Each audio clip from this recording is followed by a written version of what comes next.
In the latest twist of the ongoing lawsuit between Justin Baldoni and Blake Lively, a newly unsealed record has revealed a surprisingly human moment, one filled with stress, trust, vulnerability, and a gentle nudge from none other than Ryan Reynolds. It's not a scandalous confession. It's not a mic drop insult. Instead, it's something far more relatable, and that's exactly why people can't stop talking about it. Because buried inside legal language is a story every working parent, every stressed professional, and every person juggling love and ambition can recognize instantly.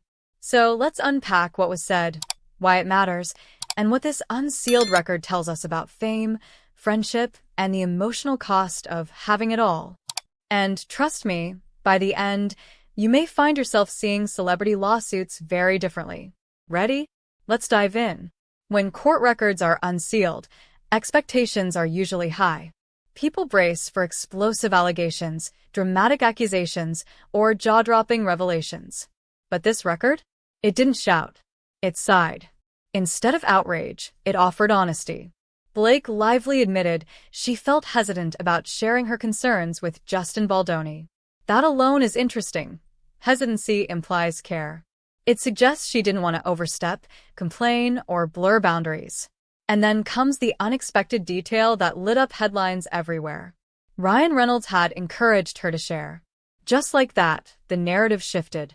This wasn't a cold, calculated legal maneuver.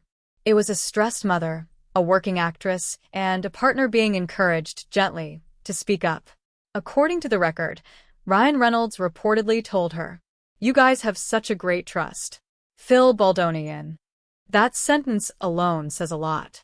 Trust is not something you casually mention, especially in legal documents. It suggests that, at least at that moment, Blake didn't see Justin Baldoni as the other side. She saw him as someone safe enough to be honest with. Blake herself confirmed this by explaining she was speaking to Baldoni as a friend more than anything. This section of the record doesn't accuse, it explains. It doesn't demand, it asks. And that tone is exactly what makes it so compelling. But what was weighing so heavily on her mind? Blake Lively shared that she felt stressed about filming their movie while also preparing to film Proxy, back-to-back, after welcoming her son Owen. Only in Blake's case, work meant long shoots, emotional performances, physical exhaustion, and months away from home. She even noted that she doesn't talk to her other director the way she talks to Baldoni. That single comparison hints at a unique dynamic, one built on openness rather than obligation. And then comes another deeply human detail. She briefly mentioned struggling to find a baby nurse. It's such a small sentence. And yet, for parents everywhere, it lands hard. Because sometimes stress isn't about the big things, it's about the 1,000 tiny logistics that pile up until you feel like you can't breathe.